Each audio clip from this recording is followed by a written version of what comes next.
This is the Average Guy Network, and you have found Home Gadget Geeks, show number 267, recorded on June 30th. By the way, smack dab in the middle of the year, 2016.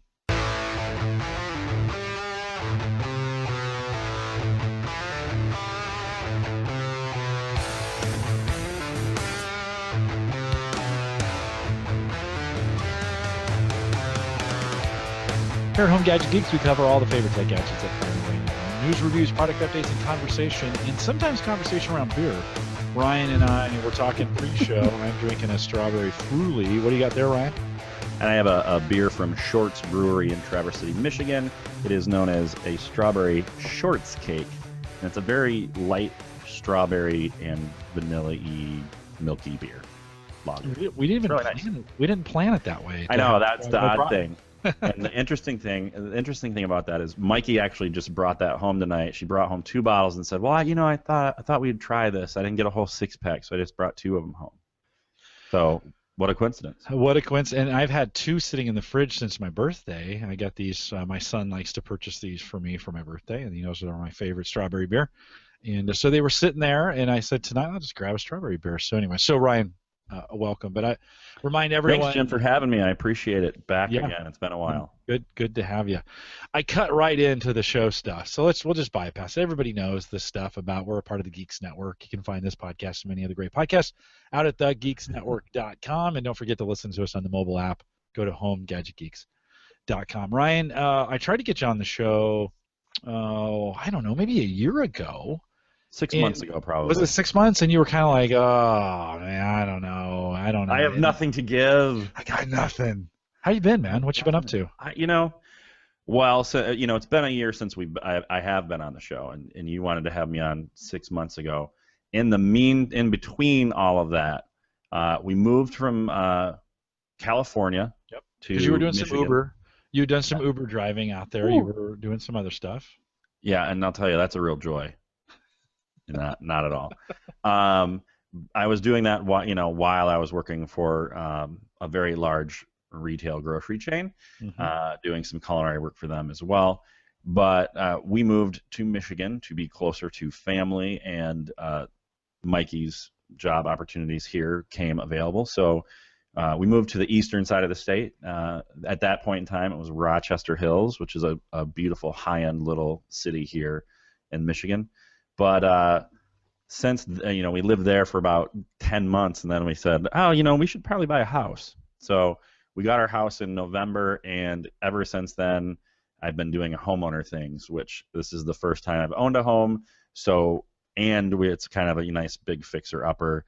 It was ready to move in, but it wasn't our style. So when I say fixer-upper, it means we just changed it over to the things that we like, which included a whole new bathroom, a brand new kitchen, which is absolutely gorgeous, which I love because we got all new appliances. We had a gas line installed so I could have a gas stove. And so we could have a gas stove. But, all of the things. And then as soon as spring came around here in Michigan, which at one point was January, and then it was winter all the way up through March, we got outside and we've been fixing up the garage and doing all our gardening. And so tonight we just pulled in we literally harvested things for dinner tonight, which was really nice. So we had a beautiful mixed green salad to go along with our beautiful pork chop that we did in the immersion circulator. Oh, yeah, we talked about that on a couple shows back. So right, and you know what? We're going to talk about it again tonight because I've got 2 new ones that we can actually talk about as we go on here. Awesome. Well, so for folks who haven't heard you before, Food Craftsman, you're at Food Craftsman. Is that right? Having trouble saying it. At foodcraftsman. No. Yeah. It's just foodcraftsman.com is the website.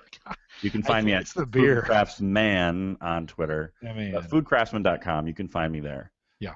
No, very cool. Good. So where we actually, my whole goal is to get you to cook like a chef and master the kitchen. So part of it is, tools that you should have, but a lot of it is really just, it's the technique behind recipes. I don't give out a lot of recipes.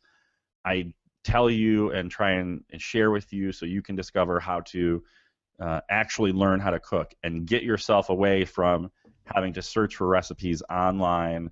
And then you don't always know where they come from or if they've been tested.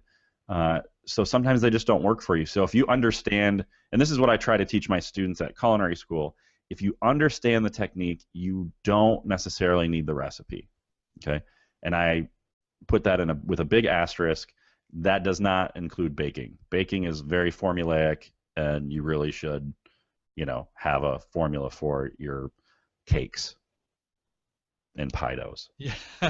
So those you want to follow the recipe on is what you're saying, but there are other Yeah, because areas. the ratios, the timing, the temperatures in baked goods are just so crazy, important that you really need, to have those down.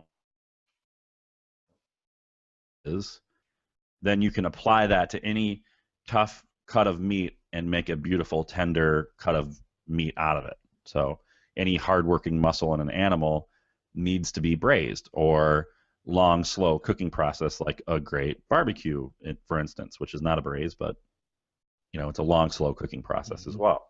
So It can be. it can be, yes. Ooh, I didn't know what I just did there. Hey, Yes, it totally can be. while we're thinking about, before we move too far along from your construction, you're working on the upstairs. Any thought to home automation as far as, while you've got things kind of torn apart, are you thinking about any home automation up there within lights or speakers or that kind of stuff? The biggest thing that I was going to get into was the thermostat. Like, I thought that would be like a good starting point. But honestly, we didn't do any home automation. We didn't do any. The most exciting thing that I did was buy a Simply Safe alarm system. Like, that was the most that we did. I spent a lot of money down here in the basement because I thought I would be out podcasting and creating shows more than I have, which we're gonna get in there in a minute. We'll get back to that. Yeah, yeah. But for the last 6 months we've been busy, so I spent time down here. Just I did some sound work on the walls that are facing me, and hung up some sweet pictures in the back, and my $10,000 cookbook collection that I've had, that I've been growing since a kid. Yeah. But that's where I've been spending my time and money. Are you guys? You said you're doing some renovation upstairs too, or? No, we are not. Well, No. we have some basics. We're going to sell the house here in the next year or two, and Okay. we've got some things to do. All the home automation I'm putting in is very, very temporary. So Right. switches that I can take with me, bulbs that I can Sure. take with me, those kinds of things. Is no thermostat. Sarah would have nothing to do with the thermostat. Really? Why is that? Yeah, she's like, nope. I like my programmable, the programmable one. Programmable? Is that what it really said? It's a new what I mean. word. Yes, programmable. And it's when you have spelling and the temperature at the same time. It's Yeah. programmable. So not interested. Why not No, interested just in the? she likes one temperature, set it. That's just where she wants it. And if I did a Nest thermostat on her or whatever, Ecobee, she would absolutely revolt. So it's just, we're not Okay. now moving to a new house. I think maybe with different zones, and it's a smaller house we're in here. We may Yeah. consider that on a move out. But she's really encouraged me not to do much but repair what's here Sure. for now. And then when we move into the next place, we'll do more. Well, when you look at it now, and you guys have decided that over the next year or so that you're going to move, the biggest thing that you want to do is spend the money on the things that are going to get you a bigger return. So, it's the curb appeal, it's the, making sure that you've got the right paint color on the walls, that people aren't going to, the odd things that really cost you $30 or $50 that'll bring in $300 or $500, that's, makes sense. Yeah. Well, that's where we're at. Just get baseboards down, get floors looking good, paint the rooms, change carpet. That's kind of where we're at. But yeah, we took out everything in the bathroom except for the tub and the toilet, and then we put down brand new floors in there, all white tile. Don't do all white tile. But then we did a beautiful tile arrangement in the actual shower. So really nice tile design, everything like that. But that was, it was our first time doing all of this. So it took a little bit longer than we expected. And so, that's where we are. Yeah. Yeah. Well, it's anytime you're doing home improvement, anytime you're doing that stuff, it's always 6 times more expensive and takes 6 times longer, right? Than initially. Something is wrong with me Are tonight. you allergic to the strawberry I beer? could Is be. your Listen, tongue it getting only thick? says 4.1%. This is not like How many of those have you had today? this is the first one, and I'm A only quarter of this the way far down. into the Yeah. first one. It's been a long day. I'll be honest. I was telling you in pre-show we bought a new car. Yeah. Speaking of technology, we bought this 2016 Outback, Is and it full and of it's just good loaded. toys? Yeah, it is. Not actually It loaded. is. Well, Sarah says it's not loaded, but it's got the assist up front. Like if somebody breaks in front of you, it's going Uh-huh. to start braking. What do they call it? Eyesight, I guess is what they call it. Yeah, yeah. No, right on. It's pretty cool. So, anyways, you know the deal when you go to buy a new car. I mean, it is a emotional experience to get first negotiate the price, then you got to bust through the finance guy, then you got to turn down all the millions of options. So, I have been on since about 4 o'clock this afternoon, and Hmm. maybe I'm just a little tired. So, let's talk about your kitchen stuff and not spend too much time. Where do you want to get started?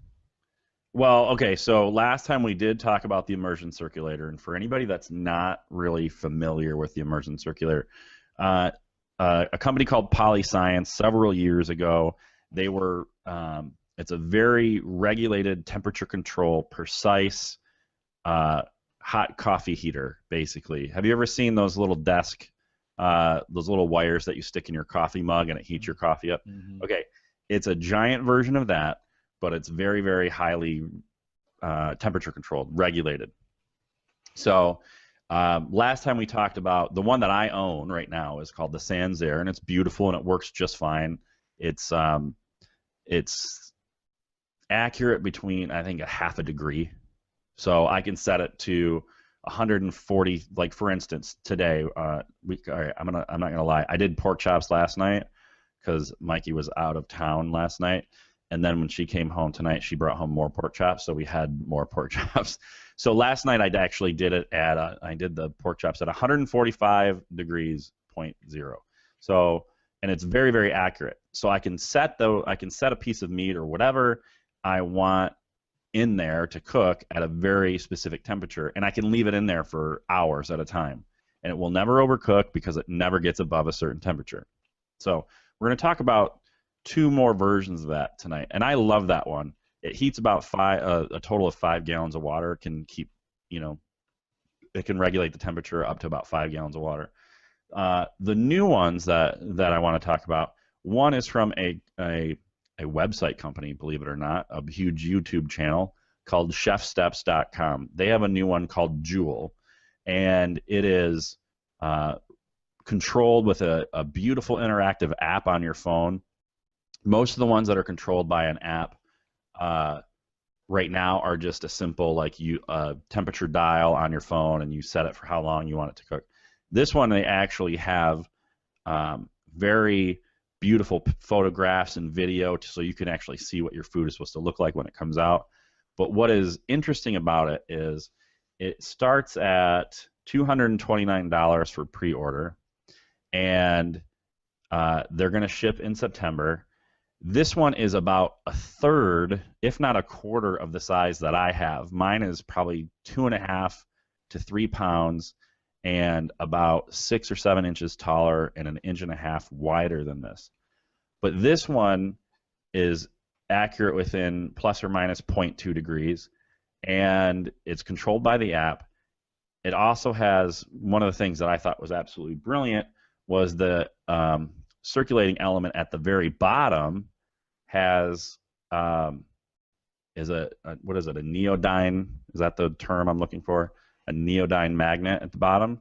So it sticks to the bottom. So it can stick to Yeah. the bottom of a pan. an induction pan. Oh, gotcha. Right. So so you don't have to worry about it tipping over, etc. So this is absolutely just gorgeous, and I've been trying to get them to send one to me. To be honest, I've been trying to get one sent to me before they release because I would like to see. I'd like to do a comparison of the two, and then maybe do some review videos on it. But this one I'm looking forward for this to come out in September, and if I don't get one by then, maybe I'll have to order one on my own. But gorgeous app to go along with it, and they've got a lot of pre-programmed recipes in there, so you can literally just pick something and go for it. Okay.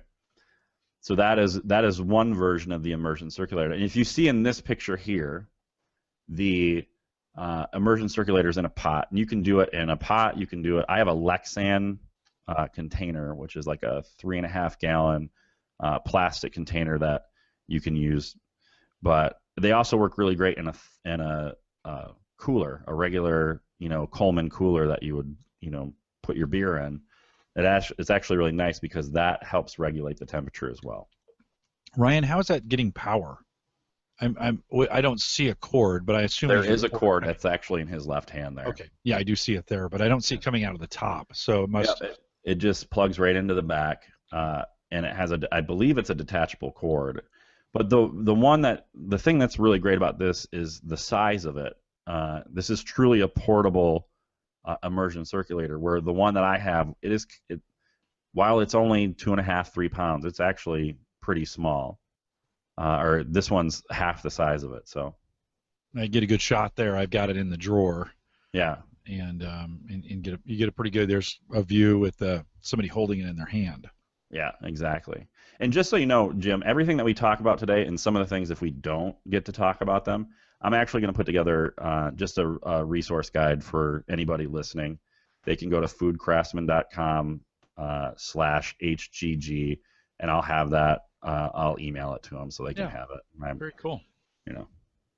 Awesome. Yeah, so if I'm new to this, just give me. We've already talked about perfect temperature, and when you're cooking meats this way, you cook the meat first, and you first immerse it, and then cook it to the right temperature, right? Then sear it, right? Is that the way? That's the order, right? In this? Yeah, that's perfect. So actually, Recluse in the chat room was asking. She wanted to know a little bit about the pre-circulator process. I think it's a he. He, sorry. Right. But anyway, wanted to know about the pre-circulator process. What do I do beforehand? So I do use a brine, and I have a very simple brine. It is salt, it is sugar, a bay leaf, some peppercorn, and some hot sauce. That is my basic brine, and I'll use that for anything from any sort of white meat, turkey, pork, anything that's not as heavy as beef, chicken, some fish, sometimes like a heavier fish. But you want to brine it. I put it in the brine for 24 hours, and then I take it out and I dry it really, really well. So the idea is that once it is bent, and then I season it then I put it in the immersion circulator and sous vide it for just in a regular Ziploc bag, and I leave the top of the Ziploc bag clipped to the top of the pot, and it works great. So once that comes out, I'll let it rest for a few minutes so that the internal temperature can drop just a little bit, and then just get a nice copper pan or cast iron pan, roaring hot, and you sear it off like you would a steak, but you only need it for like 30, 45 seconds on each side. So you're never overheating the center of the product. And then it's golden. Just make sure when you take it out of the sous vide that you dry it really well, and then you season it again. Yeah. How long should it sit in there? In the immersion circulator? You can put it in there. Now, it depends on the product. If you're putting chicken in there and you're not cooking it above the recommended internal cooking temperature, which is 165 degrees for chicken, which means it's going to be shoe leather chicken. So you have to be careful. You want to do it for like an hour and call it good. But for something like the pork, where you're cooking it to the recommended internal cooking temperature, and it's above the temperature danger zone, which is 141 degrees, where it really slows down the bacterial growth process, you can put it in there for 3 or 4 hours, and that's part of the magic of it, because you can put that in, and you can walk away, or you can start prepping the rest of your meal, and you don't have to worry about it. It's never going to overcook, Yeah. you know. So that's the big thing. So For folks who aren't good at cooking beef or meat or chicken or pork, it's a great way to do it and get it right. for Because even people who are good at cooking beef, it's a great way to do it. Like my big thing is, and I was laughed out of the kitchen when I brought it home. You know, she wanted to know why. You know, I can't believe you bought that. That is just ridiculous. 2 weeks later, you know, everything's going in there. You know, do corn. You can do corn in there. So we talked before the show started. We were talking about grilling corn. Pop it in the immersion circulator for a half hour, 45 minutes with just a pat of butter, no water, and that butter just gets sucked in. Absolutely gorgeous. So that was the first immersion circulator that I want to talk about. There's actually another version that is out, and the reason that I like this one, this is the Oliso Pro, Oliso Pro Smart Hub. It's two kitchen gadgets in one. It's the immersion circulator, it's the sous vide, but it is actually powered by a base that is an induction cooktop. So there we go, perfect. So this actually, and it's all self-contained. The sous vide part is all self-contained, so you can actually cook in other liquids besides water. So you could do you could put a steak in there in some sort of like beef broth, etc., and allow that to circulate. Some of the advantages of this is you don't have to worry about anything getting inside and ruining the inside of your immersion circulator, because the actual tub itself is contained. But then you can actually take the immersion circulator off, or the sous vide part off, and you can you have an induction cooktop. So an induction cooktop is obviously a flameless cooking, but the idea behind it is that it's very much temperature controlled, just like the immersion circulator. So, for instance, if you wanted to poach fish in olive oil at 130 degrees, so it's just perfectly poached, you can put it in there, and you could leave it in there for a half hour, 45 minutes, and then you could take the whole unit off, and then you could actually sear the skin of that fish in or on the induction cooktop. So it's really nice. Yeah, you really see how practical that is, I think, and it's easy. a very small footprint Yeah. for the kitchen. No, right on. And in a nice way to retro, I mean, you can get induction, stoves if you want, but if you need to retro for the kitchen, this would be a good way to get one and not have to necessarily put a stove in. Yeah, and my biggest issue, I mean, I would love to have one of these, or have an induction stovetop, but they're a real pain in the butt to clean. You know, you have to have special cleaners for the whole range top, and it's just not that great. But with this, it's small, it's compact, it's portable, so you can take it with you places. I have a couple of induction cooking burners, and what's great about them, even for some of the videos that I do for Food Craftsman, I was down here in the basement, poaching eggs, and I don't have to worry about it catching on fire or setting off the smoke alarm. So it's really nice. So $5.99, a little pricey for that, don't you think, or is that a pretty good price? I'm sorry, $4.99. Yeah. $4.99. For the combination of the two, that is really not a bad price. If you're looking at the smart vacuum sealer to go along with it, that's a little pricey for what you're getting. But if you're looking at an immersion circulator, they're going to run $249 to $299 right now, and a really good induction burner is going to be $300 or $400 to begin with. So I'm assuming this is going to be like the higher middle end range for these guys. But I'm looking forward to getting my hands on one of these too. But I really, I had a friend who had one, uses it all the time. It's a really nice controlled, 2-in-1. It's a twofer. You know what I'm saying? Yeah. No, right on. And it's the pan that you use that they're showing in the video. Is that a special pan that you have to use So with the only thing that is special about an induction capable pan is that a magnet will stick to it because it's the magnetic resonance that actually vibrates the pan and produces heat. So if you have any pan that you can stick a magnet to the bottom, that's induction cooktop ready. Now, I say this with a little trepidation because cast iron you can stick a magnet to. But if you have a lower end cast iron pan, emerald, emerald, I learned this the hard way. I was going on live TV in Cincinnati, and I was going to use the induction burner that they had there to pan roast these big, beautiful mushrooms. We were doing a whole dish there. So I was cooking some off, before we went live, so I had some available, and the cast iron pan literally shattered, and just split into like 5 pieces, like 2 minutes before I'm supposed to go on TV. So just be careful. The only reason that happened is because it was a very porous cast iron pan.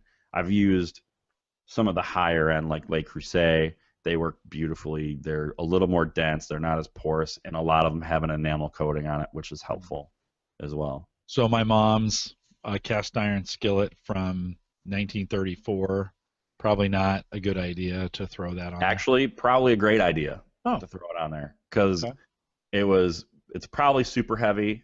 It is made to last from 1934. It's made to last.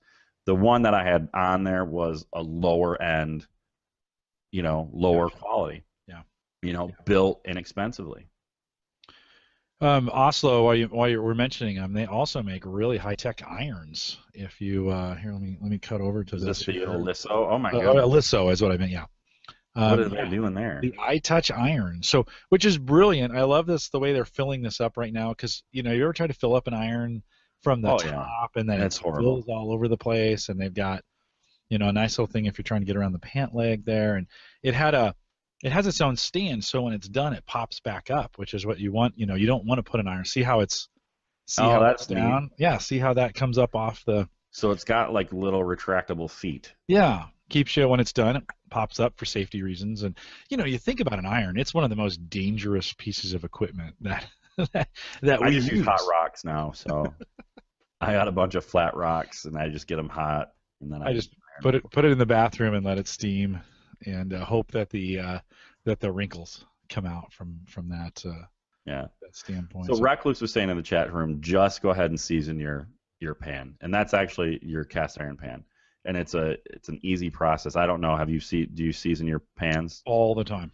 Yeah. So all the time. I take mine and I just put them on the stovetop, and with a little bit of peanut oil in them, or vegetable oil, whatever one you want to use. But just I just put it in the beginning, and I actually just heat it up until the oil starts to smoke, and I shut it off.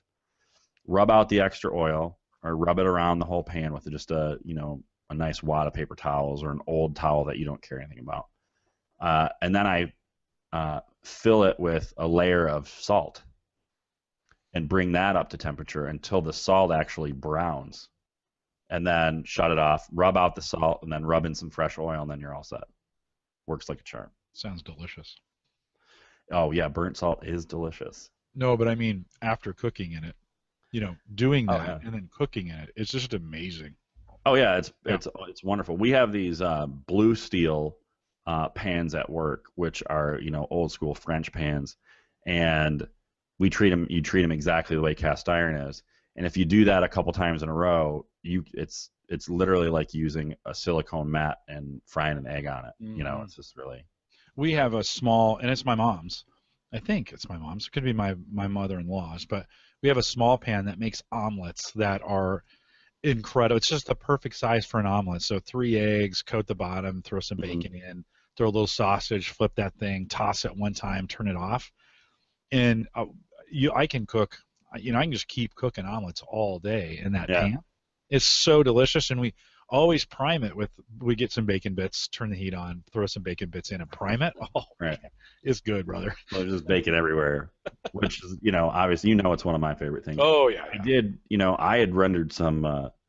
We went to a butchery class a couple weeks ago. We I brought home some back fat from the pig, and actually rendered out all the lard from it with just a nice bit of mirepoix in the slow cooker overnight. And so, Recluse is talking about bacon fat. I took my spin air popper the other day, or my spin popcorn popper the other day. The old school ones that have the dome and the little spindle that goes around. Pop some popcorn, and I just tossed some of that rendered lard on there and salt. It was just absolutely perfect. Unbelievable. Absolutely Unbelievable. Yeah, we keep a little can of bacon grease around just for that. For your skin. Yeah, well, sometimes they just rub it on if there's a dry spot. Yeah. Well, my great grandmother, my great grandmother was the one who, was like, oh, we're gonna cook our popcorn in bacon fat, and she used to keep ears of corn under her wood stove. The ears of corn were probably 4 inches long, and they were tiny little ruby kernels. We would sit on the front porch in the evening of her farmhouse, and we'd push the dried kernels off, and then later on she'd pop popcorn for us in the bacon fat. It was absolutely gorgeous. Oh man, Unimaginably good. Yeah, super good. Unimaginably good. What else do we got, Ryan? What else? We think about kitchen gadgets. What else do you want to cover? Okay, well, we're going to stick with this theme of perfect temperature control. I want to talk to you a little bit about the Cinder electric grill. Okay, it's made with the same kind of technology that goes into your. It's at cindercooks.com, CINDER cooks.com. It's the same technology that's going into the immersion circulator, but it's basically a George Foreman grill on super steroids. Okay, so you can put a steak directly on this, or put a piece of fish directly on this, and get those grill marks and get the sear without ever going over temperature. Now this one goes up to 450 degrees, so you could put a sear on it very quickly and then drop it down to the temperature that you want. But this is something that I literally just saw today for the first time. So I'm looking into it even more. But it was interesting to me to see how this idea of perfect temperature control, and again using your smartphone or your iOS app or iOS device to tell you when your food's done or how to cook. So this is very small. It's about a foot wide and a foot deep. It swings up and it goes out of the way. It's enough room for 2 medium-sized steaks on there. So not a bad little investment. I didn't see what the price on it is. It's $249 for the pre-order and $299 afterwards. This is actually supposed to ship in August of this year, so this isn't out yet. I know that they went through crowdfunding to get this started. I'll be interested to see how this comes out and if it becomes popular over the next year. And it's a beautiful device, right? It's gorgeous. Beautiful. And my real question is are they going to make it? Is it going to be smart enough to have interchangeable channels on the inside or chambers on the inside, so you could do something like a waffle in it? Not just a steak. Could it be a waffle iron as well, or is it just two flat pieces of metal or a griddle? Yeah, that would be a perfect design. We're kind of looking at the inside, and they have a picture of the plates there. This might be, by the way, if you're listening to the audio version of this might be a good one to come to the YouTube channel. And yeah, we got quite a bit to see. We got a lot of pictures to go down here. So sorry to ignore our audio listeners, but this is really one you probably want to come to the video and see. So, but yeah, I can see it has 2 plates, and it gives up to a 2-inch clearance. Yeah. When those plates come together.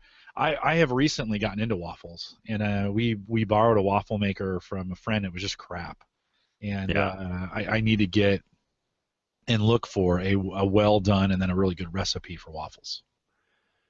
Oh yeah, waffle recipe. You know who actually, and I'm not, I'm a fan. I'm not gonna say I'm not a fan. I am a fan because we went and saw him at his live show. Alton Brown has a great waffle recipe. Okay. It's like a really thick batter that you actually scoop with like an ice cream scoop, and you place it in. It's very like Belgian style waffle, but light, crispy on the outside, airy on the inside, soft and tender. But yeah, it would be really great if that actually, came with some interchangeable plates. Emily was saying it would be great if you could just remove them for washing, and she's right. I think that would be a great addition to that as well. Yeah. But you're right. You need a good waffle iron too, Jim. You need a nice heavy-duty waffle iron. You don't see them very often. You want a waffle iron that actually rotates the top to the bottom, so you get a good cook on both sides, and that pressure, that pressure, sears on the outside. And it sounds like Mike has a great waffle recipe, according to Brian in the chat room. Well, yes, it's the waffles at Waffle House are delicious. That's for darn sure. But I can't get Waffle House to bring a store to Omaha. I mean, but you might be able to find an old Waffle House iron like on eBay.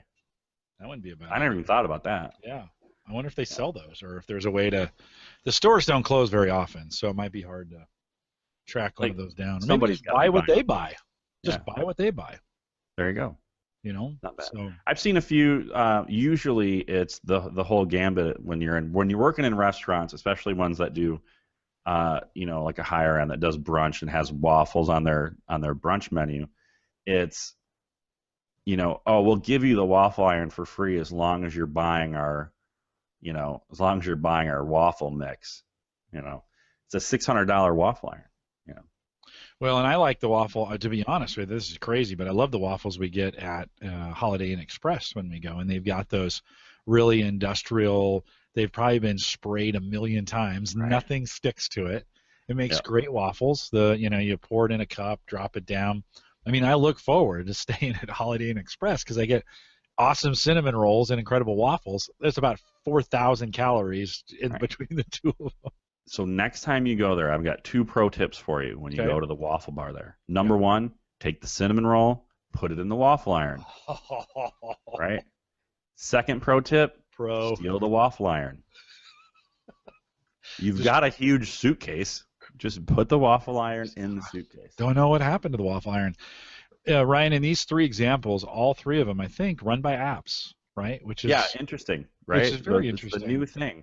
Yeah, as a chef, using your phone to control this stuff, are you getting more comfortable with it, or how is that? I've never had an issue. I've never really had an issue with it. I think it's interesting because, especially for the home cook, you want to be able to kind of walk away and make sure the kids aren't falling down the stairs or the dog's not chewing up the couch, or you want to be out back watering the grass real quick while something's working in the kitchen. It makes it more accessible for the home cook, and as a professional chef, I kind of always been into like techie gadgety things, and I'm not. By the way, I don't know how they work. I don't, know what Wi-Fi means. No, I'm just kidding. But I have a very limited knowledge of how things work. I just like to see them work, and I like to play with them. So I've always enjoyed the new gadget, the stuff. So yeah, what is a Technorati? Am I right in saying that? I don't know. You got me. I like it. Whatever it is, I love it. I like the fact that you're embracing the technology at the kitchen level, and this is a year ago when we talked to you last, we talked about some interesting gadgets, but this is a step up. I mean, more and more. Yeah, more and more apps. Okay, so the Granddad, I've got 2 more that actually are run by an app on your phone, but I'm going to give you the big one. Okay. I'm going to give you the big one. It's the Lynx Smart Grill. This is the one that when I saw it, I was like, oh, I got to talk to Jim about this one. LYNX Smart Grill, lynxgrills.com. So this is, by the way, a $7,500 grill, and it is run by your smartphone. And it's actually run more than by your smartphone.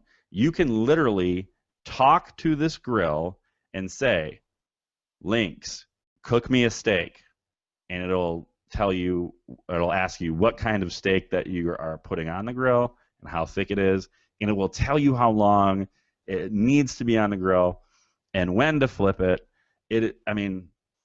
It is freaking ridiculous. Don't get me wrong. This is not something that I'm saying everybody should run out and get at all. But I was like, oh, Jim will appreciate Oh yeah. a giant grill that. This one's $8,500. Oh, we're up to 8,500 too. Yeah, this the one. 36-inch grill was 75, I think. This one. Let's go back as we look at the. So if you go to lynxgrills.com, and they got pizza ovens too. But let's go over to the. I bet you that's not cheap. No, and those pizza ovens have become really, really popular. Well, we were talking. Well, remind me to tell you about the. We'll go back to the Cowboy Grill after this because something I want to try with that and a pizza oven. But yeah, so we got a smart app that goes along with it. Grilling mode. It comes in 24, 36, and 48-inch. 24, 36, and 48-inch. Cooking zones. Several different burner options throughout, and the opportunity to speak to your grill and tell it to cook you a steak. Built-in safety measures. Yeah. A Trident Pro Sear 2 platform. Look at that thing. Now this is up to the temperature of the sun. This is just an infrared cooking, structure where it heats up the stones in it. I mean, it's just a very modern version of what, you have when it comes to, you were talking last time about your rocks that you put in there. Mm-hmm. It's a very efficient version of that. Mm-hmm. I actually threw some of my rocks out this time. I was telling you in the pre-show, I finally had a cast iron burner that I felt like I'd had forever, and I went back and checked the data when I bought it 8 years ago. That burner lasted me. If you do a stainless steel burner. Did you write on it? No, I had the receipt still in my email. That was I went out and looked, and I could find the receipt still in my email. So I got 8 years out of that burner, which is pretty good. That is really good, especially because you use it quite a bit. I do. I use it all the time, but I felt like I had too many rocks in there, and once it got heated up, it was fantastic to cook on because those rocks brought a real even cooking surface for me. Yeah. It was taking too long, and so I threw some out, and it got down basically to a single layer. But I'm still using the iDevice iGrill. We talked about that a couple of shows back. Oh, love it for cooking turkeys. Hey, speaking of that, could I immerse a turkey if I had a big enough? Can I do that? Yes, you can. And that is one of the reasons why I'm looking at the newer versions of the non-professional newer versions of the immersion circulator. The Joule, which is half the size of the one that I have, the Sans Air, heats twice as much liquid to the same accuracy or better accuracy than the Sans Air does. So that is one of the reasons why I'm looking at it. So in your case, you want to do the turkey. Well, remember last time we talked about smoking the turkey, and we said, well, I wanted you to brine it, first. Brine everything, guys, by the way. Just brine it all. Brine the world. It makes for better food, I'm telling you. The salt gets pulled in, into the meat that you're cooking, and it just leaves it juicier and flavored better no matter what. So don't be afraid to brine something. But anyway, we talked about when you wanted to brine a turkey for the holidays last time, to use one of the the big coolers, and then set it outside because it's winter, and it'll brine just fine. It'll stay cool enough, so you don't have to worry about it. So use that very same cooler, take the brine out of it, put in fresh water, put your turkey into a bag, and even a trash bag, and literally circulate it. Set it and forget it. Yeah, immerse it and circulate it. Yeah. So that would work. Totally work. And bring it up to the 100 and what's poultry? 170. 165 for poultry if you're weak. Okay. What if you're strong? If you're strong, kick it around 150, 155. Okay. All right. Right. But you're going to finish that in the oven anyway. Yeah. Right. And because you want to get that, you want that nice golden skin on the outside. Or I could throw it on the grill at that point, right? You could throw it on the grill. Superheat the grill, throw that thing right on the grill, brown it on the outside, right? Call it good. Yeah, and the advantage to doing it in the immersion circulator in sous vide is you want that long cooking time for the legs and thighs. And normally what I would suggest to you, my first thing is break down, butcher your chicken. Don't cook the legs and thighs with your breasts. Always cook them separately because the legs and thighs need a longer time. You actually need that time to break the collagen down in the legs and thighs. It's just like a tough piece of beef. Right. You need that time. And normally if they're connected to the bird or the rest of the breast, the turkey breast is overcooked already. Yeah. Well, that's why I coat it with bacon. And I know. That keeps that. It's delightful. Hey, Emily put a really cool. Have you seen these? We'll throw those into the for to look at. But this is the meter. That is the interesting. first truly wireless smart meat thermometer. Have you seen these? I have not seen those yet. I actually went through Kickstarter tonight to see if there was anything on there, and I just didn't come across any. Those are nice looking. I don't need a thermometer. I guess I don't know. No, because if you're doing immersion cooking, the immersion is controlling the temperature of the meat, right? And so yeah. But even in the sense that even if I were grilling or sautéing or searing the meat, on the stovetop. By the way, Emily, those are gorgeous, and they might end up in my kitchen at some point in time. I'm not saying I'm not going to get one, but the simple truth of the matter is I can do it by touch, but that's because of years of practice. Yeah. Do you want to see the trick? Knowing show that. Go ahead and show that. You really want to see the video for this, but do that. The video for of you doing this, yeah. Have I talked to you about this before? You have, but I don't know if we've done it on the show. All right. So if you want to figure out if your steak or your chop is rare, mid-rare, medium, or mid-well, well done. It's very simple. Take the palm of your hand and put your thumb next to your forefinger, and you touch the thick part of your palm there underneath your thumb. When you do that, that is rare. And then what I want you to do is take your thumb and forefinger and make the OK sign and touch. That is medium rare.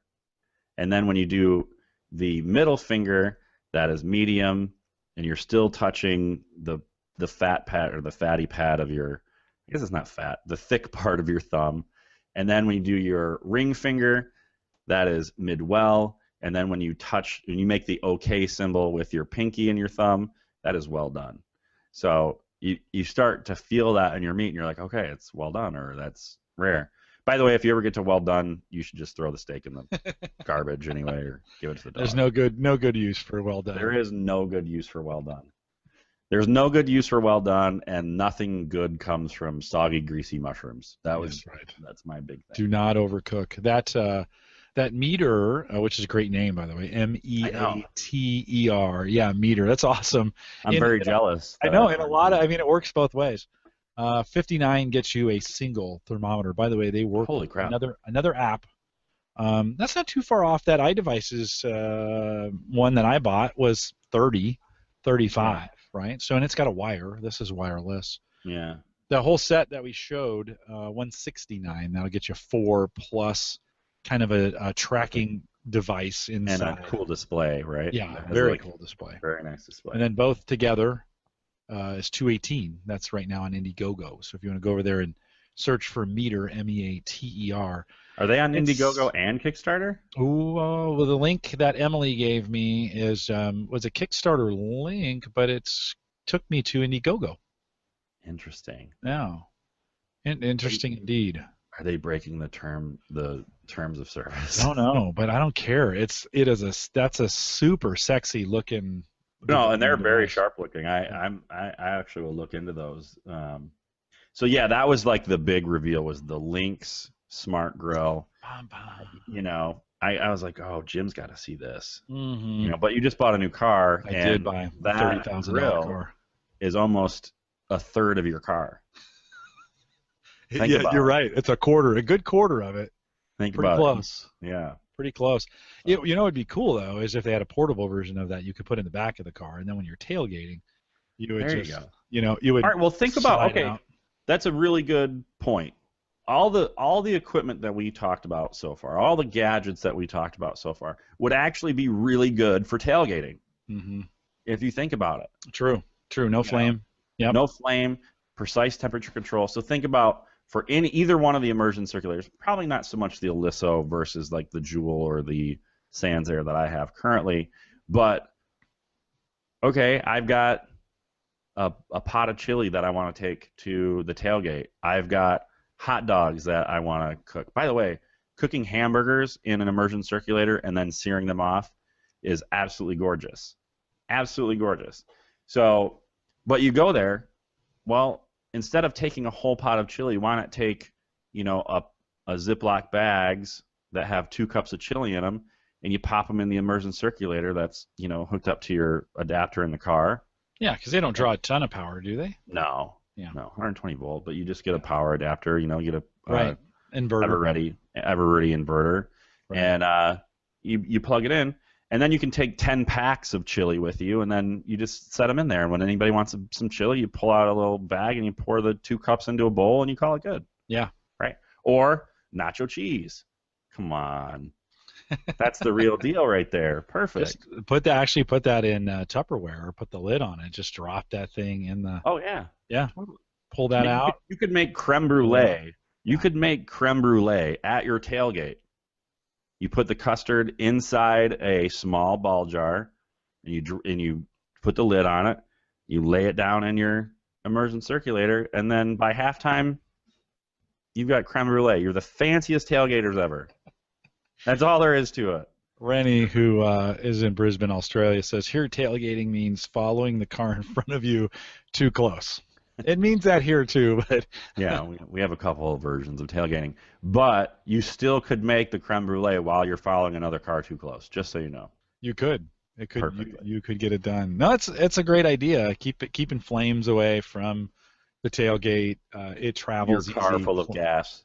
Clean up is super easy. From that point, so a great idea when outside if you want to keep the flames down.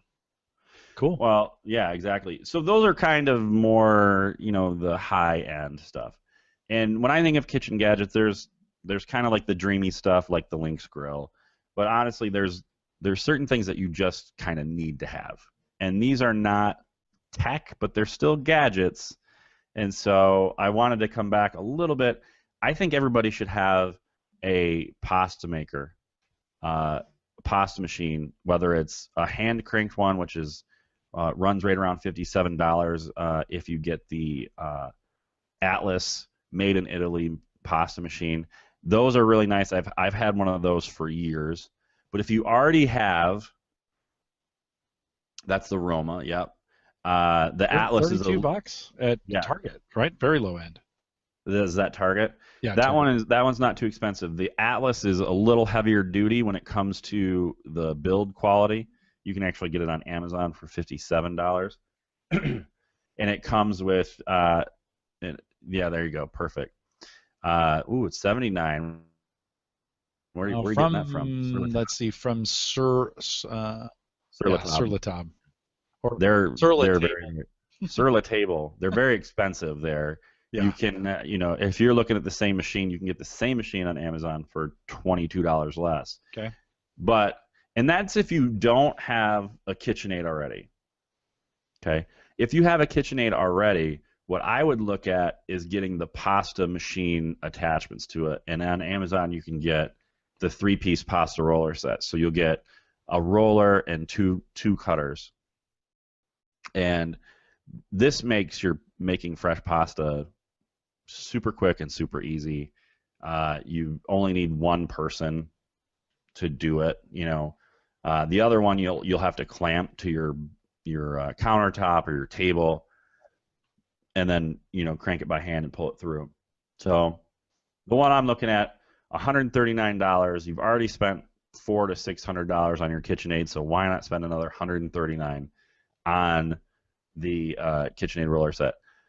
Making fresh pasta is an art form, but it's completely satisfying when you start to really get it. You know, it takes a little time, it takes a lot of patience, it takes a little concentration. It's one of those Zen cooking skills that you learn that really is fulfilling. That sounds good. And we do, the Collison house does have a KitchenAid attached to it, although I never would have thought of making pasta off the KitchenAid.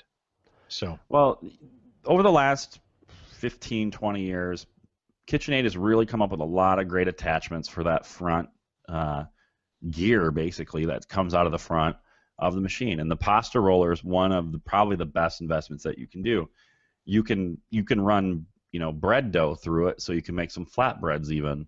The biggest thing when it comes to these machines, even the hand cranked ones, you never want to get them wet. You never want to wash them. You want to brush them with a dry brush, and and go from there, because they'll just start to squeak and rust, and it's just it's horrible when those things happen. Mm-hmm. But I've been using it for years, and I just love the idea that I can I can hold the dough right over the machine, put the machine on high if I need to, if I'm trying to work really fast, and it just spits the dough out super quick. The cutters and the rollers on those are really, really nice. Sometimes if you get one of the lower end hand crank ones, like the first one that you had shown, the cutters don't actually mesh well together, and so your dough doesn't cut evenly or all the way through. So you got to be careful with that. This is one of those gadgets that you want to spend a little bit of money on, but it's not like when you're podcasting and somebody tells you to get the PR40. Yeah. You don't need it. Yeah. You don't need it. You don't need to spend $1,000 on a pasta machine. Somewhere between $60 and $150 will get you exactly what you need. And if you've already got the KitchenAid, just roll into that and get it. It's a perfect match for what you're doing for the rest of the year. Very cool. Yeah. Something worth trying for sure. Recluse says he's yet to play with pasta, so thanks for reminding him. It's a good reminder. Walk me through it real quick, because I've never made and cooked fresh pasta. So Okay. I put the materials together, create the dough, flatten the dough out, run it through the cutter. It cuts it into the pasta size for me. Does that go right in? Does that go right into water? So or what between the time that you mix all pasta is, in its basic form, is flour and water and salt. Bread is flour, water, salt, and yeast. Yeast, right. So it's not much different. I like to do a very, very rich pasta dough, so I'm using a lot of egg yolk in mine instead of water. So it's a brighter yellow pasta. It's got a richer mouthfeel to it. But all you need to do, you can use the KitchenAid, you can do it by hand, is when you mix that together, you're going to mix it until it looks homogeneous and smooth. You're going to want to let that rest for about 20 minutes before you try and roll it flat. And then you're going to want to let it dry a little bit for another probably 20 to 30 minutes when the sheets are flat. So you're going to let that dry, so when you cut it, it doesn't cling together. It really allows the pasta itself to be loose. So, and then you have salted boiling water, and what should the water taste like? It should taste like the ocean. Okay. Excuse me. When your water tastes like the ocean and it's boiling, you drop your fresh pasta in. It takes somewhere between, I said mouthfeel, I did. It should taste like the ocean, and when it's boiling, you drop your pasta in, and it should take somewhere between 30 seconds and a minute and a half. You'll have this beautiful al dente pasta that will just barely give you resistance when you chew through it. I'm a big fan of like the old German style pastas, because that's what my grandmother made. She made beef and noodles, so she wouldn't cook the noodles in water. She would have these like stewed beef going, like a shredded beef and like a large pot of liquid, and she would throw these heavy noodles into it, raw noodles, and let them cook. And they were like the thickness of a pencil by the time they were done. Like, that's how thick they were. But absolutely gorgeous. And delightful. Just delightful to have. Well, Ryan, anything when we think of that's a great tip. Any other gadgets before I do an unboxing? Just one more, and this is something that I really think everyone should have. It's a Ben Reiner Japanese mandolin. You can get them between $25 and $57. This makes like kind of the even cuts that are kind of a labor to do, even just for salads. Literally, you shave your vegetables up in a second. You can find that somewhere between $57 and $63, depending on where you're at. But take a look at that. It's a plastic mandolin. It's not the old style French. It doesn't have a stand. You literally hold it in your hand, but the blades are razor sharp.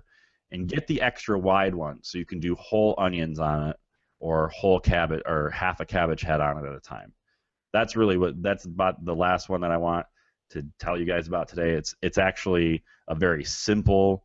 There you go. This is the older version of the green mandolin. Okay. There's a jumbo version, or like I think here it says there's a wide version, but you want to get one of those, and it's great for anything that you need to slice thin. You just want to make sure it's not your finger that you're slicing thin. Very, very sharp. Very, very sharp. This one with a tray. Yeah, you can get I don't think you need the tray, but you need the gloves? No, you don't need the gloves. You just need to watch your fingers. That's all. Just don't blow your fingers off. Mm-hmm. Yeah, I remember when I was 15, I worked at Taco Bell, and in those days, you would still prep a lot of the food. You would prep it. Like, they don't do that anymore. It all comes pretty much ready to go. We cook the meat on site and stuff like that, but we'd actually cut the tomatoes and lettuce on site, and they'd make us wear these gloves that were like chainmail. Oh yeah. They're no longer metal. They actually have like a fabric that is cut resistant, which is interesting. And the grocery chain I used to work for, they wanted me to wear cut gloves while I was doing cooking demos, and I'm like, nobody wants to sit here and watch me cut stuff with a cut glove on. That's just ridiculous. So that was actually nice. They let me get away with not wearing one. Well, good. Well, some awesome kitchen gadgets, and I think if I took a pulse on how good they were based on the chat room, I think we got some real winners here tonight. I'm going to take out a large loan for the grill, because that one you might have to pawn a kid for. That's not going to happen, but I'd love. Although, Ryan, we've talked about this before. I have an old school grill. I bought it in '96. It's a Sunbeam. I've gutted the whole thing, and it's got all new custom parts on the inside. Right. It's cooked in. It's loved. It's awesome.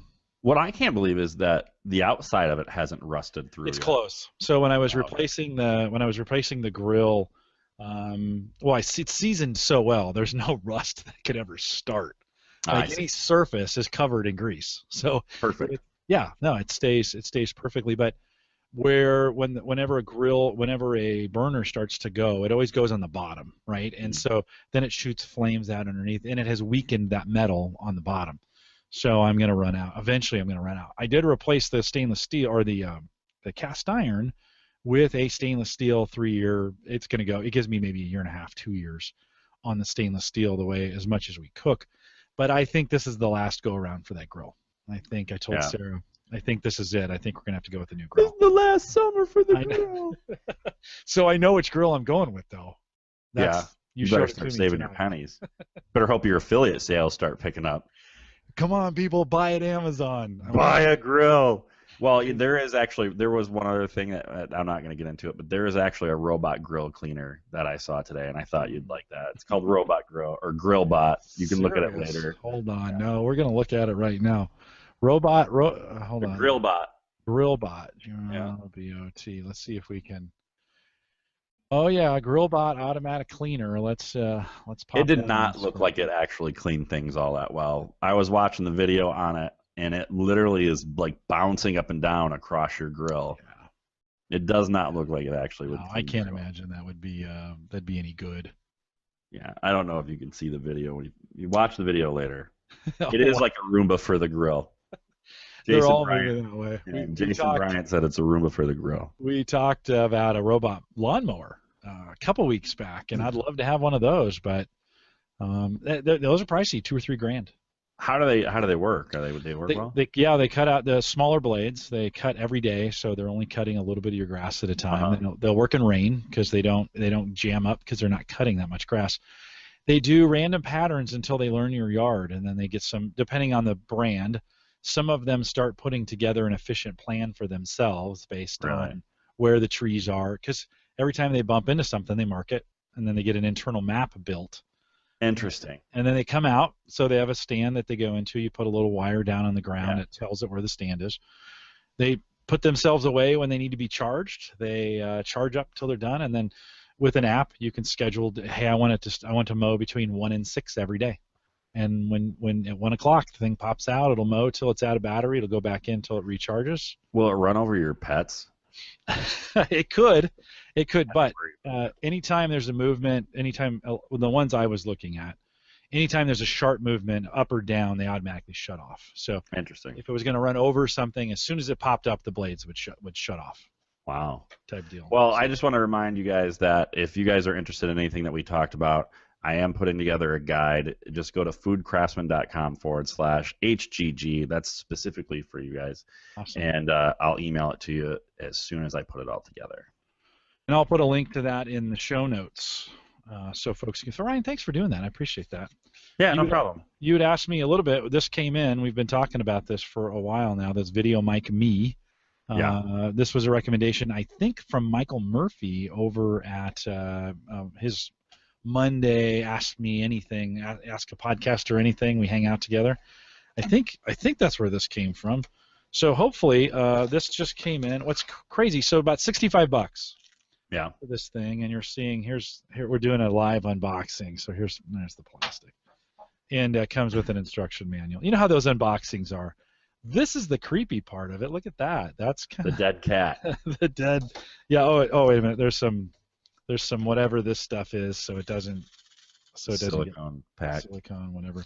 And then the adapter. Here's the iPhone adapter part. So what you do then with this, and we'll pull for the sake of for demonstration, we will separate the fuzz from the mic. But here is your mic right there.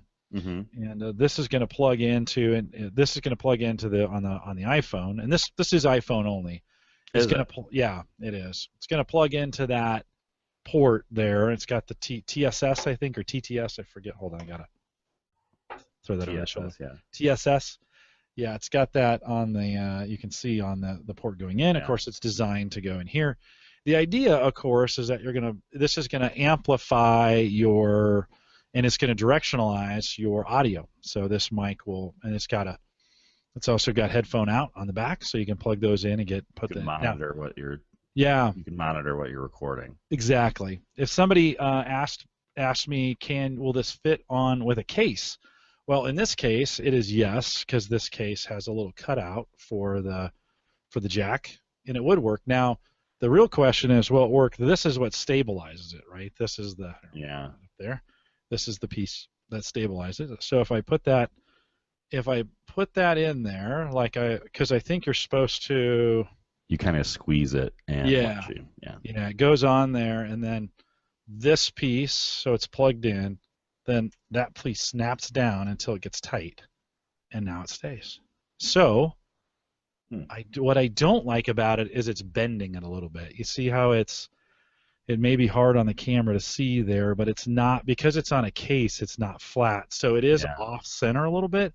I don't think it's bad off center, but let me pull this. Do you think it's bending the input? It's bending this thing is bending. It's putting a lot of pressure because I got the case on it. So let's just take the case off for a second. I got on there. Now I would, in my case, I wouldn't mind when I record these, I'm probably going to have the case off anyways because, that's nice and straight. Yeah, there you go. Then at that point. So when I record these, let's see if I brought this down last night. I actually bought a, what did I do with it? I must have left it upstairs. That's a bummer. I brought a mount that will hold it here, and then it comes down, nice metal. Shoot, that's a total fail. I could have shown that plugged in here. Anyways, grips the phone like this, and then it's got a metal back with just one adjustment, and then it's got 4 screw holes on the bottom to mount it to a tripod or whatever kind of device that you want. I would have loved to have seen that. Well, let's see if we can get this thing down here. That would have been gorgeous to see. How can I go? Yeah, no, that's a huge fail. I thought I brought it down. Well, do you know where it is? Go get it. Yeah. Why don't you go get it? And while you're doing that, If you guys have any cooking questions in the chat room, go ahead and fire them away. We'll see what we can answer. I know Jim is a sprinter. He's the world's fastest gadget geek. So make sure, I don't know, he's probably already is way back. But if you guys have any questions, either Jason or Emily or Recluse in there, go ahead and shoot them in there, and I will definitely try and answer them. What are you guys getting on Facebook? That's what I want to know. All right, so Jim's coming back. Oh, yeah, you made it back. No. I've never left my show in 5 years. Well, now you have. It's a first. So, Recluse, ceramic knives, they're absolutely gorgeous. They are sharp, and they stay sharp for a long time unless you bump them on something or drop them. So I don't know anything about Pampered Chef, to be honest with you, Emily. I've never used them. They got some cool gadgets. I don't know if it's a subscription style thing or not. They do parties. Oh, okay. It's party style stuff. They've got some. They have some cool gadgets. You go and you show. Yeah, they have representatives like that. Catalogs and stuff. They got some really cool products. I don't know if this is a Pampered Chef one, but Sarah bought a pineapple core. Core, and so it's got a cylinder. You twist it? Yeah, cylinder on the top, and it's got its blade, and it's just a plastic blade. It's not even very sharp, but it's sharp enough to cut. You don't need much sharpness to cut through the pineapple. And as you spin it, it just works its way down the pineapple till you get to the bottom, right? Okay. Then lift that off, and then just pull the core out, pop the core in the trash, and you have a perfect cylinder of pineapple that you'd take a knife. Just take a knife and then you have just perfect pineapple circles, which, by the way, I have been barbecuing pineapple, grilling pineapple. Oh my God, Ryan, it's good with everything. I'm sure it is. We did kebabs. There's a lot of sugar in it. Oh my God, lots of sugar in pineapple. We did kebabs, bell peppers, and pineapple, and just those three together. And we grilled the bell pepper as well. So we got that nice and soft. And well, we were talking about the immersion circulators. Usually the gadget that goes along with that is a very high-powered vacuum sealer. And so what you would do is you would take a slice of that pineapple and you'd put it in the vacuum sealer under very, very high pressure, and you compress the cells inside the pineapple. And so it makes it very, very firm and almost leathery, and then you could grill that, and that would be fantastic too. Yeah. But those are another $600. So we've already spent a lot tonight. Yeah, we've broken the bank tonight. Let me. You won't spend much on this. So this is the MeFoto, MEFOTO. It's very simple design, right? Just a little bracket. I mentioned it's got 4 holes on the bottom if you want to mount that to any style tripod, both the larger and the smaller kinds that are available. On the back side, an unscrew swivel, so that this goes just about any direction, but it's one screw, which is what I really like. And it feels very solid. This isn't those plastic ones that you buy. We had, in fact, we had SP. Oh, I'm supposed to play that message tonight. I may not have time, but SP sent me a video of that. He has a mount that mounts to his rearview mirror in his car, and he sent me a video. I'll show it maybe next show. I showed it, or he showed himself recording himself off the mirror, and you'd think that thing would be shaking around a lot, and it wasn't. So we'll show that video next time. Yeah, that's the MeFoto Sidekick 360. That's exactly what it is. And so it comes in orange, by the way. It comes in a lot of gray colors. I got orange. Red. See, orange is my favorite color. I'm gonna have to order orange. Yeah, the two adjustments on the side, you unscrew that, and you can see that getting larger on that if you want to do that, and then you can unscrew this one, and one of these pops out. Oh, this one's actually flexible. Okay. So this one stays the same. This one's flexible. So you can throw. Let me get this spaced out properly. So we are going to throw this inside. I still need to go a little bit wider. So we'll blow these out. But this is, you can see, it would take the smaller phones as well as some of the larger ones. Then we'll tighten this up. On the inside, you can just see me tightening that up and that. All right, and that is nice and super secure on the inside there. And then I can use this adjustment to set it any way that I want. And so now I have it upside down. This is probably not the most ideal camera setup, but if I wanted to, I could go this way with it. You could do a landscape mode. Yeah. Yes, go landscape, and you see how easy that is to adjust that. By the way, Mike Murphy again recommended this. Nice. We're gonna put this on a. I'm gonna use a handheld, the Gorilla. This is one of those Gorilla tripods. Yeah. So I love those, by the way. Those are fantastic. Yeah, you can see how quick this goes on. So we're gonna snap that on like that, get it there, and then I'm gonna hand hold it. Right. So when we're doing stuff, right, I can use this and if I need to stop and do a quick tripod setup, we can set the tripod out like that, and boom, it's out and ready to go. So I need to test the mic. Yeah, I'll get some tests done where we do it with and without the microphone set up, and I'm sure I have the older brother. I have the bigger brother to that for. You can put it in a DSLR and or the GoPro, and I love the microphone. It's absolutely amazing. So I hope that has the same quality as its bigger brother. I forget what it's called, the Mic Pro Go or something like that. Something along those lines. Now, how crazy does this look? Okay, can you see that on camera when you've got your camera going? That's the real question.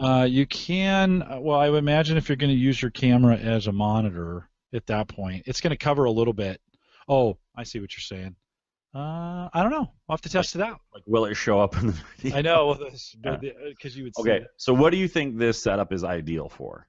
Yeah, like what, so what I'm going to use what is it that it would be ideal for? Well, what I bought it for is we need to interview some of our interns in action during the summer doing some things. And so I want to come up and sit down as they're working and turn this thing on and say, all right, I'm going to stand over it and, talk to me. And we're going to record them in some very candid conversations. And I don't want to throw lights in. I don't want to throw I just want it to be spur of the moment kind of stuff. And so this is what, and when I'm doing conference stuff and I'm trying to interview people. Oh yeah, that'd be great.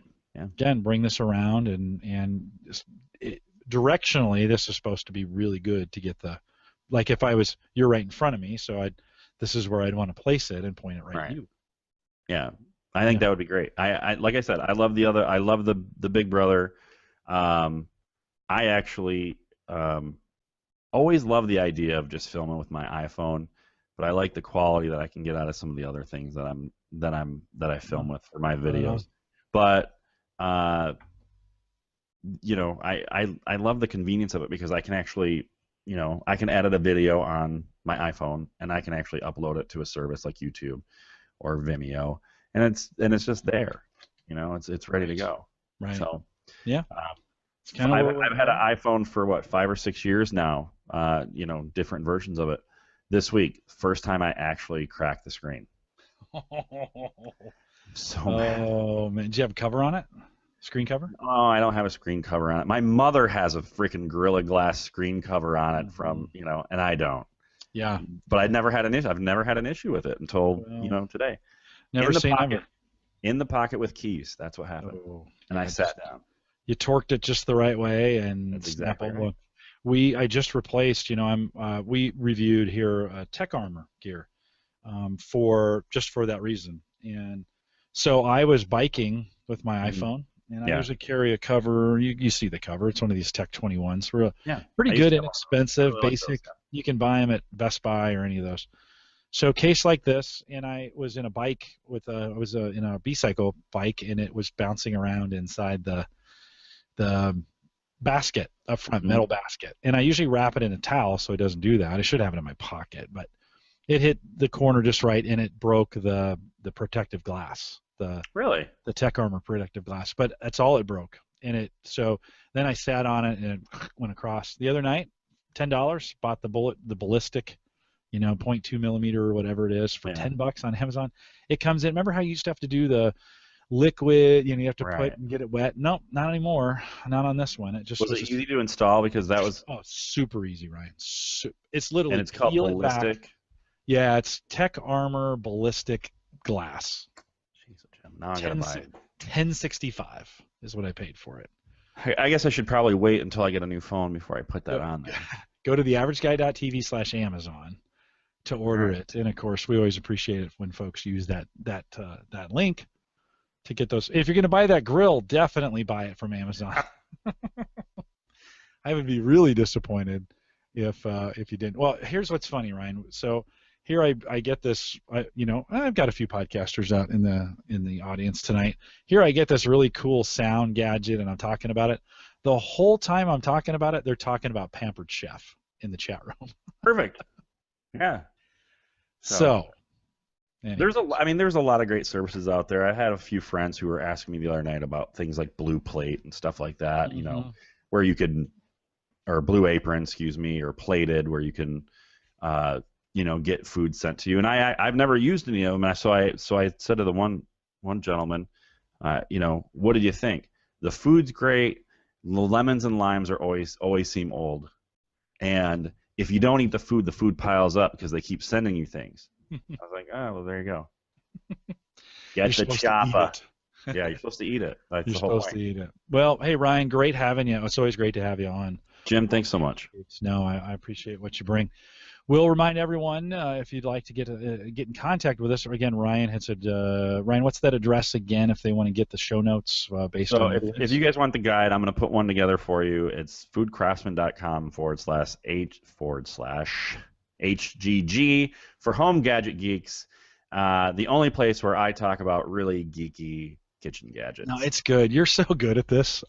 I always look forward to this, once a year or whatever when we get to talk. Oh, we'll do it more than once a year. Gadgets. I was in a downward spiral. That's okay. And all right, even if it's once a year, it's awesome. Oh, no, so I like doing it too. On. I like doing it too. I think I'd just rather be a guest on other people's podcasts now. No, there you go. Maybe you can become a professional guest on podcasts. It's always nice because the chat room always lights up when we talk food. You'd think, well, food technology, man, it's a sweet spot for a lot of our audience. I know they appreciate it. Good. Next time, if you guys think about it, and you guys have any questions about cooking, or if you have any cooking questions anyway, and you don't think Jim can answer those cooking questions, head over to Food Craftsman. My whole thing is I want to make sure that you create like a chef and master the kitchen, and I want you to do that in a way that does not have to do anything specific with recipes and teach you how to cook using technique. I love to answer your questions. I'll put a video together and put it on YouTube. I might even put a podcast out again. You never know. So just come over there, ask a question. My email address is ryan@foodcraftsman.com if you want to ask me directly. All right. Awesome. Well, Ryan, hang around for a little bit of post-show. Certainly will. Brian had said, flip that mic around so you can see the shot and better in the camera and use the better camera that's on the phone. Yeah, that's the whole idea. I put it that way as an example. We'll definitely get both sides going. Remind everyone that both about the AverageGuy.tv's platform, both web and media hosting, of course, powered by Maple Grove Partners, get secure, reliable, high-speed hosting from people that you know and trust. For more information, visit maplegrovepartners.com. Remember, it's just as Christian's web hosting, very secure, very WordPress friendly, and very podcast friendly, and plans start at $10. So Ryan, if you're thinking about it's the best way to go with the podcast, I'm not going to lie. Christian does a great job with Maple Grove Partners. If you're thinking about getting back into it, or you feel like you're spending too much on your host and your media hosting, $10 a month, Maple Grove Partners. You have to give it a I'll have to check it out. I'll talk to you more about it. Yeah, maplegrovepartners.com. I want to thank Roger out at WLMN Radio, Grafton, West Virginia, for broadcasting us live on terrestrial. You're being broadcasted, right now. Live. I didn't know that. You didn't tell me that. There's no permission given for terrestrial radio. No, I love it. Thank you so much. Was it WLMN? Is that what you said? WLMN Radio out of Grafton, West Virginia. 9 a.m. Eastern Time, Monday through Friday. Home Gadget Geeks get played out there, so we appreciate it. Yeah. Pretty cool, huh? What is it, a private radio station? It is. It totally is.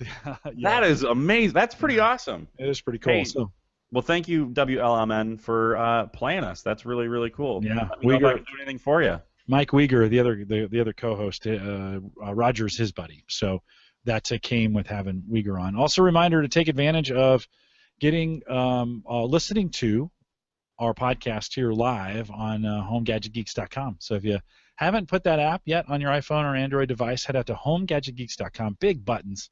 Just push those and download the app. Best way to listen when you're on the road, and we stream it out there, and an easy way to get the live show if you want to do it on your phone. We already mentioned the Amazon affiliate link, so if you head out to theaverageguy.tv/Amazon when you're purchasing it, of course, we always appreciate that. Turn that into, and I use that to pick up this video mic me, and we'll test it and do posts around it. I need it, and so why not try it out and let you guys know how it goes. So we'll be doing that. If you are interested in buying something, having me buy something for you, and I'll review it, let me know, and we will do it as well. Recluse says, great Anonybox and Dark Web podcasts on Cyber Frontiers.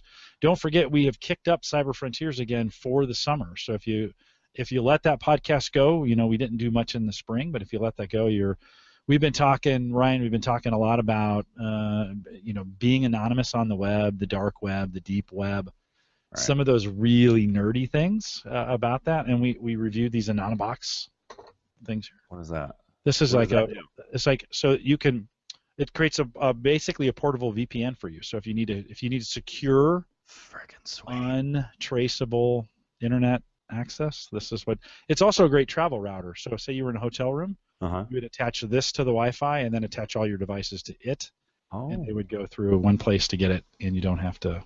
I have one question for you real quick, because we were talking about anonymous on the web. Yeah. I own the website awesomestrangers.com, and I've actually been thinking about doing a podcast where people literally call in and anonymously tell stories about how other people have helped them somehow. That's a great idea. I've been toying around with that idea, and I'm interested. Maybe some of your listeners might want to chime in and let me know if they think that's a good idea. I just did, awesomestrangers.com. I don't have anything there. It literally goes to like GoDaddy right now or whatever. But that's a great idea.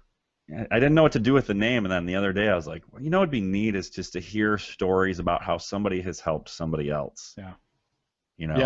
That they didn't know.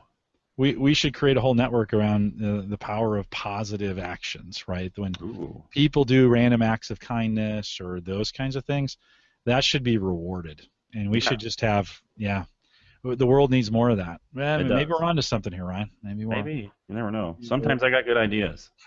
Every once in a while, right? We come up with a good one. Just a reminder, we're out here every Thursday, 8 p.m. Central, 9 Eastern, out at theaverageguy.tv live. We got a bunch of really cool shows coming up for you. Including I've been talking about this for a while, but we had Dwayne Robinson on from Microsoft, and he was a little hard on the Chromebooks. So I've got two Chromebook fans coming back in, both Nathan, and then a new guest, Chip, from the Making Dad show is coming on. So those coming up here in a couple weeks. We'll have Nathaniel back in for that. Looking at getting Edward Weininger back in to talk about Bitcoin, and so what's going on in the world of Bitcoin, which will be fun to catch up with him. Schoonover will be back on next week, and so he'll be here. Hopefully Mike Weeker will be back. I didn't mention Mike earlier, but Mike's out. He's trying to buy a house tonight, and so Mike, we wish you the best of luck on hopefully your offer gets accepted. The market's super hot in Omaha, so it's one of those kinds of things where right now this idea of the highest bidder is kicking in here in Omaha. Really? So yeah, it's super hot. Well, anyways, we're out here Thursday nights. Hold on, 8 Central, 9 Eastern, out at theaverageguy.tv/live, and with that, we'll say goodnight, everybody.